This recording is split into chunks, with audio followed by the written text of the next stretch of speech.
விசேஷமாக கொண்டாடக்கூடியதில் பகல் பத்து உற்சவத்தில் மோகினி அலங்காரம் சொல்லுவோம்.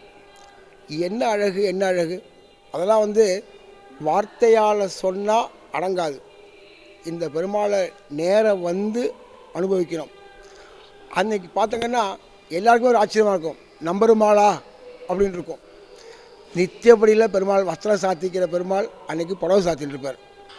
எல்லா நாளும் ஒவ்வொரு அலங்காரம் பண்ணிக்குவார். ஜடை சாத்திப்பார், பின்னல் பின்னிப்பார், மூக்குத்தி குத்திப்பார், திருமாங்கல்யம் சாத்திப்பார். இதெல்லாம் பார்த்தீங்கன்னா நமக்கே ஒரு ஆச்சரியமாக இருக்கும். ஓ, நம்பெருமாளுக்கு இப்படிலாம் எது சாத்தினாலும் அழகு தானே அவருக்கு என்ன, அவர் என்றைக்கு நிரந்தரமாக இருக்க ராஜா தானே. அந்த ராஜாவுக்கு எந்த விஷயத்தில் வந்தாலும் இருக்கும். கர்ப்பகிரகத்தில் வரும்போது சிம்ம நடைங்கிறோம், அதுவும் அழகாக தான் இருக்குது. எத்தனையோ நடைகள் வர்றார். ஏன்னா அதனால் ஸ்ரீரங்கத்துக்கு நடையழகுன்னே சொன்னான். அப்போது அந்த மாதிரி ஒவ்வொரு அழகாக நம்ம ரசிக்கிறோம் இந்த பெருமாளை.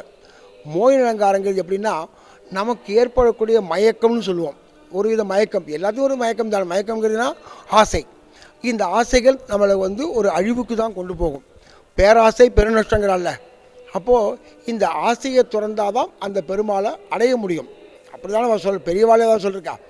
அப்போது இந்த ஆசையெல்லாம் அடக்கிறதுக்கு சில விஷயங்கள் நமக்கு எப்போவுமே தர்மத்திற்கு விரோதமான செயல்னு சொல்லுவோம். தர்மத்திற்கு விரோதமான செயல் என்ன?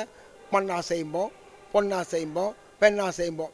இதெல்லாம் தர்மத்திற்கு விரோதம். நமக்குன்னு ஒரு சட்டம் இருக்கும், நமக்குன்னு சட்டத்துக்குள்ளே இருக்கணும் எப்போவுமே. அதுதான் பெருமாளும் நமக்கு அனுகிரகம் பண்ணுறார்.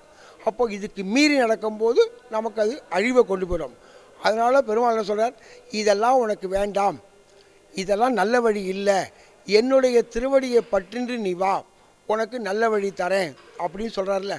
அப்போது இந்த மாதிரி ஒரு நிகழ்ச்சியை நடத்தி எப்போவுமே வாயில் சொன்னால் கொஞ்சமாக தான் இருக்கும், ஆனால் நடத்தி காமிச்சா எல்லாருக்கும் நல்ல எக்ஸ்பீரியன்ஸ் தான் சொல்லுவாள். அப்போது பெருமாளே நடத்தி காட்டுறார். இந்த மோகினி அலங்காரத்தை அன்னைக்கு பெண்ணாசை கொண்டு இதனால் நீங்கள்லாம் அழிஞ்சிடாதங்க, என்னுடைய திருவடி மட்டும் நீங்கள் பிடிங்க, நான் எல்லா நாளும் செய்கிறேன்னு சொல்லியிருக்கேன். அதை காமிக்கிறதுக்காக தான் இந்த திருக்கோவிலில் மோகினி அலங்காரம் விசேஷமாக கொண்டாடுறா. அதில் சேவிக்கிறவாளுக்கு இந்த ஆசையெல்லாம் துறந்து பெருமாளுடைய திருவடியை அடையிறதுக்கு ஒரு நல்ல நாளாக இருக்கிறதா இந்த மோகினி அலங்காரம்.